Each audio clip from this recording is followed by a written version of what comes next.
Thank you. I am genetically an obese person. Now, my patients often say to me when we're talking about weight, well, you're clearly one of the lucky ones. You're naturally a slim person. I'm one of the very few people who can tell you that I'm absolutely not. I work on a TV show called Embarrassing Bodies, and part of that show involved me being tested for different things. One of the tests I had last year was for 12 of the most commonly known genes linked to obesity. And I'm afraid to tell you, I pretty much have a full house. One of the other tests I had was I had my gut flora analysed. Now, gut flora are the trillions of bacteria that live in our intestines. We need them. They're good bacteria that help us digest our food and extract nutrients from it. And they fall into two main families. One family is significantly more efficient at extracting energy from our food. And we all have different portions. In fact, there's quite a lot of research going on at the moment looking at overweight people and thinking if we could in some way manipulate their gut flora and give them more of the inefficient bacteria, could we help them lose weight? Well, I've had my flora analysed, and I have 98% of the family that are more efficient at extracting energy from our food. So there we have it. I am genetically and biologically predestined to be obese. But I'm not. Why am I not? Well, actually, those results don't really surprise me because I have always been aware, if I go on holiday with friends, that I put on weight really easily. And it's a real pain in the neck, but I have to work really hard at maintaining a healthy body mass index. I know after Christmas, after a holiday, I've got to really rein it in. So why am I telling you that? Well, I believe that fat is actually going to threaten health services across the Western world.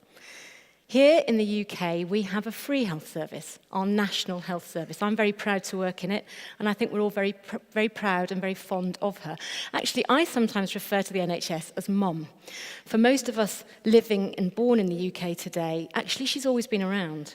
She may not be perfect, and you might even sometimes feel that she lets you down. But she has your best interests at heart. And one thing is for sure, when she's gone, you're going to really miss her. So let's talk about fat. Here is a pound of fat. Okay, a pound of fat equates to 3,500 calories. Any of you in the audience who have tried to lose weight in the past will have been told, if you can restrict your calorific intake by 500 calories a day, you will lose a pound a week. The problem is, the opposite is true as well. And if you overeat by 500 calories a day, you're going to gain a pound in a week. And actually, that's surprisingly easy to do. So the average woman in the Western world probably needs around 2,000 calories a day, and the average guy needs 2,500 calories a day. You spread that usually between 3 meals. Now, supposing I did that, I had my 2,000 calories a day, but then perhaps mid-morning I have a latte and 1 or 2 shortbread fingers, and then on my way home, I have a fizzy drink. I wouldn't feel that I was being particularly overindulgent, but that would actually be an extra 500 calories a day. And if I did that every day for a week, I'd gain a pound.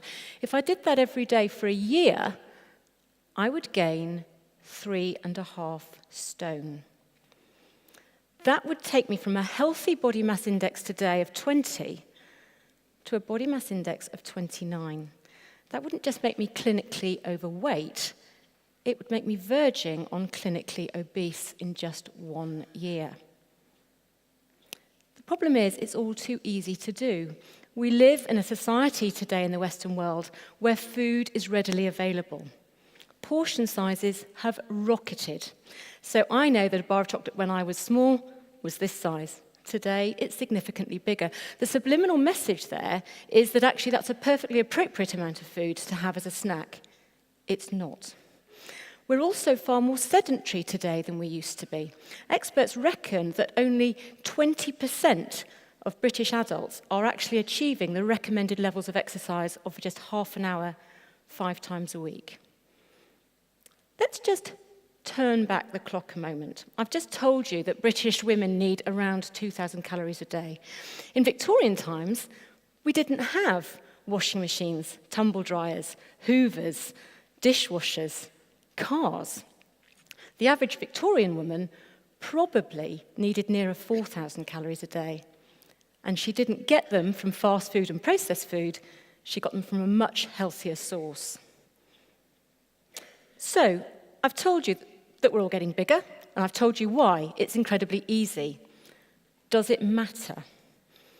Well, I'm afraid it does. And the reason it matters is diabetes. In the UK today, there are 3.2 million diabetics. 90% of those are type 2 diabetics. And I think we need to differentiate here, actually, because the two conditions are very different. Type 1 diabetes is a condition where you develop antibodies to your own pancreas. You need insulin for life. It is not a lifestyle illness. Type 2 diabetes, and 90%, remember, of those diabetics are type 2, is almost always, not always, but almost always linked to being overweight and having an unhealthy lifestyle. On top of that, there are 630,000 people in the UK today, some may even be in this auditorium, who have type 2 diabetes and they don't yet know. On top of that, there are 11.5 million people in Britain who are at risk of type 2 diabetes. And I know that some of you are here today.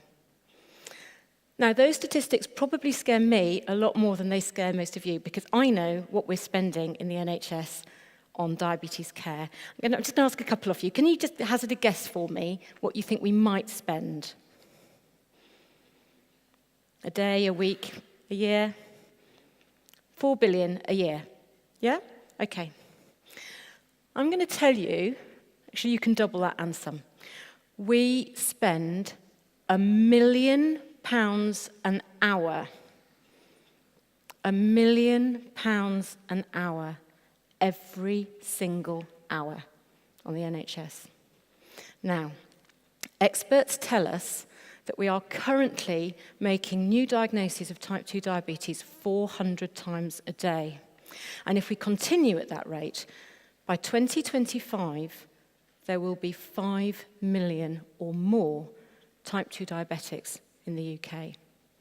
Now, you don't need to be a business person or a mathematician to work out that if the NHS is struggling financially today, and we all know it is, that actually, if we don't do something about that, our NHS could be facing bankruptcy within our lifetime. I think one of the problems is we've all become a bit complacent. So we've all got bigger, we've got used to being bigger. I look back on my school days, and I remember there was one girl in my class who was overweight. I don't remember her being bullied, but when I look back on it now, I think actually that must have been a fairly miserable, lonely place to be. She was always the last one to be picked for the netball team or the rounders team. Today, we look at classes, and actually there are lots of overweight kids in our classes. It's become the norm.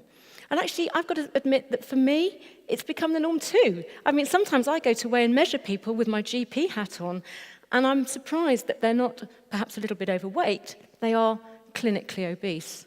And that's because we've all shifted our radar. We've got used to looking at a bigger frame of person. But I also think it's more important than that. Because type 2 diabetes is so ubiquitous, everybody knows somebody with type 2 diabetes. And actually, they might look quite healthy. They might look fine, and they seem great. So does it really matter? The truth of the matter is that by the time you're diagnosed with type 2 diabetes, at least half of those people will already have complications. And we're talking really serious complications. I think sometimes there's almost a feeling that type 2 diabetes is a mild form of diabetes. It's not such an important problem. That's just so not the case. We're talking about really serious complications of this condition. Heart disease, heart attacks, strokes, kidney disease, meaning you need dialysis, blindness. Diabetes is the leading cause of visual loss in working age people here in the UK. Amputations. 100 people will lose a limb today because of diabetes, and that happens every day of the year. So, that's the bad news. What on earth are you going to say can possibly be the good news? Well, I think the good news is that we can turn the tide, and we can start that right here.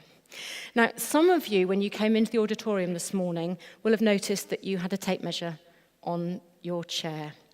In a moment, I'm going to ask those of you with tape measures to stand up. Before I do that, I'm going to tell you where your waist is, because I'm going to ask you to measure your waist. Your waist is halfway between the bottom of your rib cage and the top of your hip. It is supposed to be the narrowest part of you. It may not be. And as you can see, I have met lots of people wearing beautifully fitted 34-inch waist trousers that fit snugly below a perfectly formed 44-inch belly. So, if I could ask you, those of you who have a tape measure that can, if you'd stand up for me, and whilst you measure your waists, I'm going to give you a few numbers, and I'd really like everybody in this auditorium to take these numbers home. Ladies, you should have a waist less than 32 inches. That's 80 centimetres. Gentlemen, you should have a waist less than 37 inches. That's 94 centimetres. Actually, if you're an Asian gentleman, because genetically Asian people are predisposed to type 2 diabetes, your waist should be less than 35 inches or 88 centimetres. So if I can ask all of you that have measured your waist to sit down, I was at this point actually going to say, could I ask all of those of you with a healthy waistline to sit down and leave those of you with an unhealthy waistline standing up? But I thought that was probably a little unfair. What I am going to do is I'm going to ask all of those of you who are now thinking, thank goodness she didn't go with plan A, I'd like you to do 3 things for me.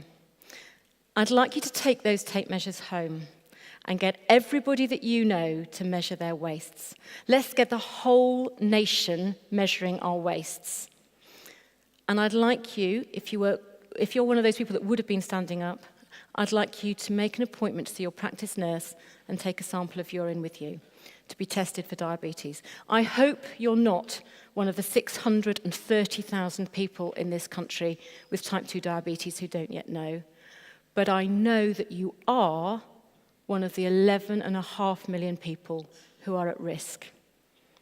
And the final thing I'm going to ask you to do, and actually I'm going to surprise you now because I'm not going to ask you to go on a diet.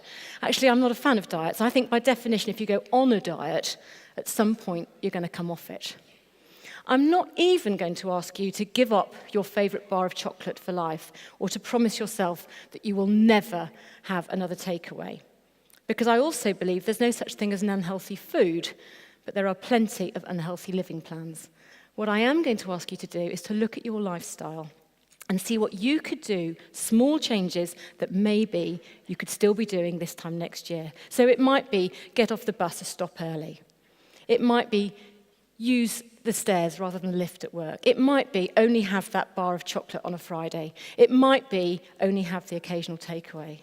If you can do that, you will have a longer and healthier life. If we can all do that, we have the capability to save our beloved NHS. Thank you very much for listening. Have a good day.